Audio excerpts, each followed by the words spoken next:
Hola Supremos, welcome to our podcast once again. Your host Nathan Daniels, and I'm really glad that you're tuning in. We are being hosted by Disciple Hub Studios, and I'm really grateful to Disciple Hub for this opportunity. Today, we're going to discuss something very great, but before we go there, let's have a brief recap of what we had last month.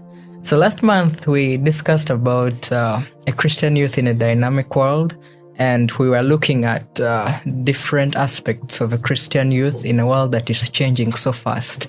A lot has come up, and of course, sometimes we sit back and we are looking into them and we're like, wait, is this how things happened back in the days? And what are the expectations that we have as time goes on? And today in studio, we have Minister Emmanuel once again. I'm very glad to have you here, sir. Thank you so much. Yes, so Minister Emmanuel guided us last month on what to expect in a dynamic world. And today we are beginning on a topical series that we're going to delve into as far as worship is concerned. So worship is a very important aspect of life, especially in the church today. And I'm glad to know that literally at least everyone has a certain perspective of what worship is. And we're also going to learn about the theological point of view when it comes to worship. So Minister Emmanuel, I want you to tell us how best could you define worship? Yeah, thank you so much, Mr. Nathan. I want to bless the Lord for the opportunity given to me. So, worship to me is, I would define it as devotion. Worship has different formats or different types of worship. We have worship by music, yes. Worship by giving. Wow. Yeah, there is worship for you can worship other people. Yes, okay? There is also that.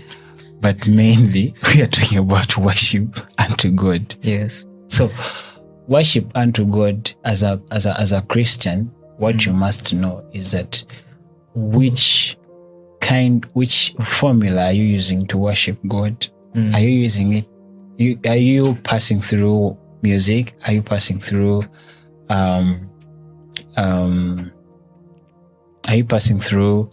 offertory? Are you passing through sacrifices? Like time. Actually, time is also put in worship, because if you can't sacrifice, because time, sacrifice, they are in one. I would put them as in one category, because you can't say I have this particular activity and you can't create time for it. Yes, you get me. So,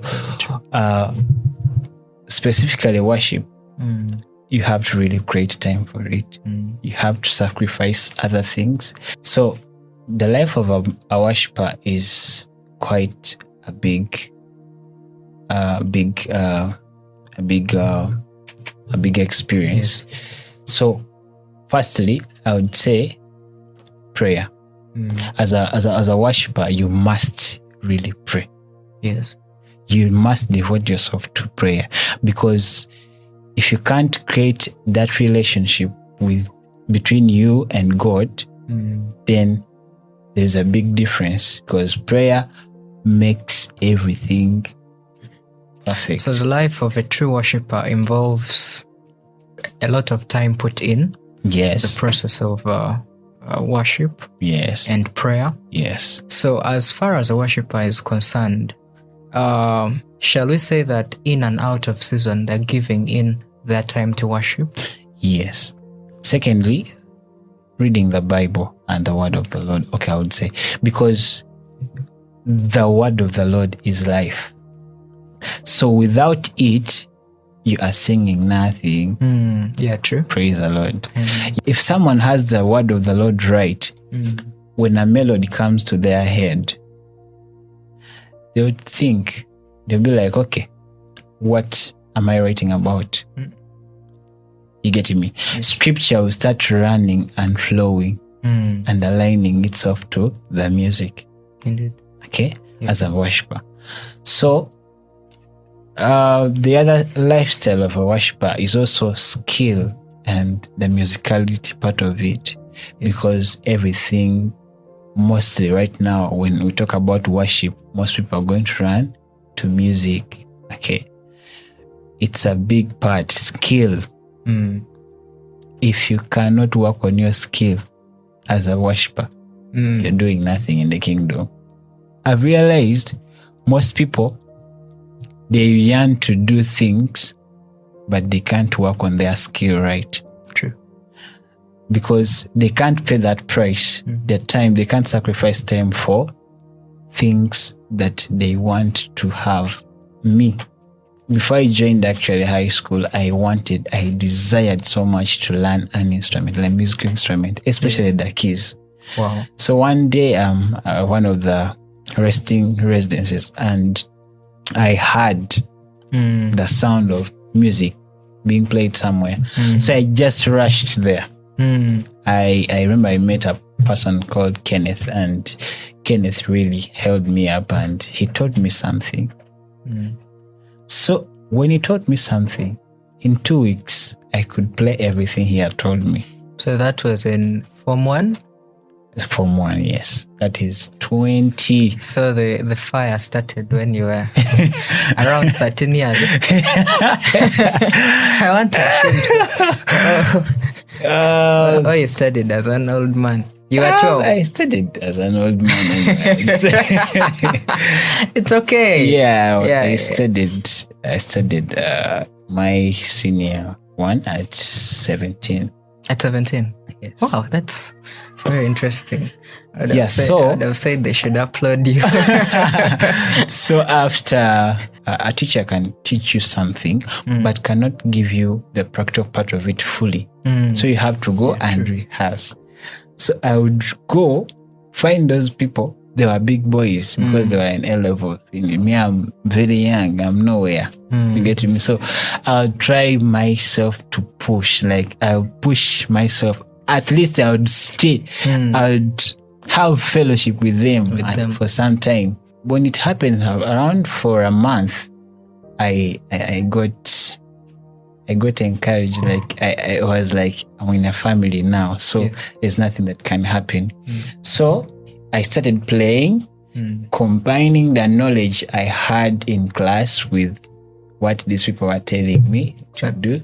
Slowly by slowly, I started teaching myself the keys. You getting me? So even without the help of the other people, I could still do something on my own. I remember those moments really held me up, and I could feel the presence of the Lord. Yes. Even with the very few chords I would play. You getting me? So I would advise that each minister should really put time on skill, especially if you are a minister of the of music, of worship. First learn an instrument, because one, it's going to work out on your hearing skills and how to guide other people. Yes. Because I can compose an original, and if I don't know an instrument, and the person that is playing for me does not know me, we are going to be in different areas. It'll all clash. You getting me? So, and you are going to be frustrated because the other person cannot match up what you are trying to. Because me personally, I would tell you this, my compositions are complicated somehow. So if someone is going to play for me, they must be ready. Now, this reminds me of one of the greatest worshippers we have in the Bible. That's King David and his harp. Yes. If you're to look, because yes, you've really mentioned the fact that somebody should actually pay attention to at least learning an instrument, or if not being like in perfect communion with maybe some other person that is playing for them. So the worship is already diverse. It's not. Yes. It's not between It's not only you who is worshiping, but even other people that are aiding in the whole worship process. Yes. So King David had his harp, and it was so powerful because according to text, he would play it, and the evil spirit leaves the king. So I want to assume that do you get used to a particular instrument, or you can learn one from the beginning and that's what you hold on to for a very long time? Can you be diverse? Yes, you can. Because personally, I've learned other instruments, so I've not only remained on the keys. One, I'll tell you this, that the more you grow musically, you're going to desire more. Hey. Okay, you're going to desire more. Someone will play something and you'll be like, oh, I want to learn that. Okay. Hey. Yes. Now, actually, it reminds me of something by Dancing I Can. There was that song, This Is My Story. Yes. The intro of that song, the time that song was released, I didn't know how to play it. But the time that song was released, I was like, I need to learn how to play that thing.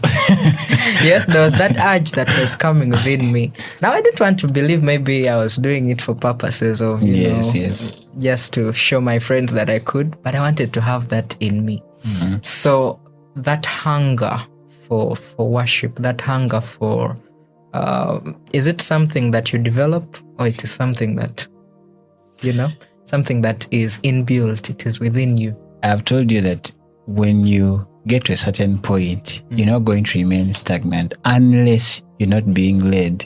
It's like that we study in schools. Yes. There are promotions. Okay? Like you leave this class, go to the another class. And it's because you have desired to pass. Yes.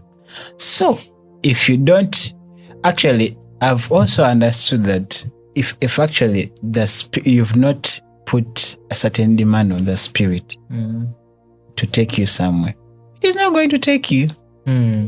If I want to invest in you, I'll first come and see what you're doing. So most people, they're always in that place when they're like where they are doing nothing, but they want investment. How am I going to invest? I'm not seeing anything coming out of you, but you want investment, which is quite amazing. And I'll look at you and I'm like, I can't understand this creature. Yeah, so that's the thing. Every person has to do something, at least keep yourself busy. Because even if it is not something that you like so much, do it a certain way and to its perfection. Because most times we may not like what we are doing, but we really have to persist and do something, because something can be birthed out of what you are not even thinking of. If I've found a brother or a minister that does not do things the way I do them, how best can I do something about it? Okay? Because it is really amazing that you may go somewhere and you find the same state. You get all situation because you ignored the first one. But if you didn't handle the other one, how are you going to handle this one? It might even get worse. Okay? So we need to get to those places where we really help each other as ministers. Yes. And really develop each other, because musically in this country, I would tell you that in the music industry, yes, most people want to just have fans, numbers, show off, be the greatest, like make a name, a big name, the goats. They are not minding about whoever is coming. And if they see you rise up, sometimes they just want to press you. Yes. So while we have been delving into this series, we realize that worship is a very broad topic that as time goes on, we are going to keep on breaking down such that we may understand this concept of worship in the modern world today, and how best we can, move with it as far as ministering is concerned. Once again, I'm grateful to Disciple Hub for hosting us today, for hosting this show. So next month, we could be expecting either Minister Emmanuel, it could be someone else, it could be some of those guests that you haven't seen, because we have a lot in stock for you. So, your host once again, Nathan Daniels. He's Minister Emmanuel. He was with us last month. He's with us this month. Thank you very much, Supreme Harmony, for the love of Christ.